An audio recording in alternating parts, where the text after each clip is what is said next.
Hi and welcome. My name is Tolan and I'm the co-founder of Productivity Me. In this video, we want to discuss some of the basics of using charts within Microsoft Excel. We'll kind of provide a broad overview of what we'll cover in this section, including inserting charts in Microsoft Excel, using recommended charts, modifying individual elements and things like chart data. We can then think about how to copy and paste charts or format maybe the data or the type or even individual elements. Lastly, in this section, we'll look at sparklines, or essentially mini graphs within SL, but that won't be until much later in the section. So if you're interested in this general overview and some of the main concepts around charts within Microsoft Excel, join us for this video. All right, if you want to follow along, go ahead and download exercise file 08.01. You can find a link to this file, or rather to download this file in the description section of this video. So, all right. Here we have a little graph, and this graph is essentially documenting the quarterly sales for the North and South region. Now, you may be asking yourself, where is the South region in this example? Well, new to Microsoft Excel 2013 is this presentation, where on the upper right-hand portion of the screen next to your chart, you have this thing called chart elements, and this we'll discuss, which has things like axes titles, chart title, data labels, and we'll look at individual elements later in the course.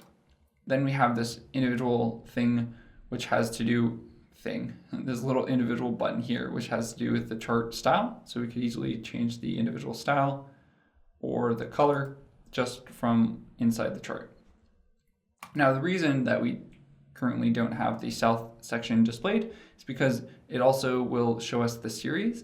And currently we have two series which are included in the data, but only one is selected. So if we were to come and click here and then hit OK, apply, you'd see that that series, both the North series or the North series of data and the South series of data.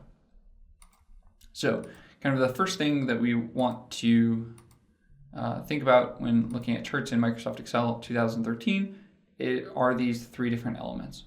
So this is three different pieces. This is the chart elements, this is a quick access to the chart styles, and then this is quick access to the chart filters. Now, the second kind of major component that we'd want to consider within charting or charts within Microsoft Excel is that, like tables, the charts are context dependent, and when you click on the chart anywhere in the chart, it should bring up this chart tools, which is a context dependent menu. Unlike the discussion that we just had on tables, the chart tools area will have two individual items. It will have design and format. So if you go to design, as we'll discuss later in the course, you can change things like the chart style. You can change the chart colors, the quick layout. Many of these things you can get through here by going to the style and color menu. But this is another way to get there. You can select your data or switch columns and rows.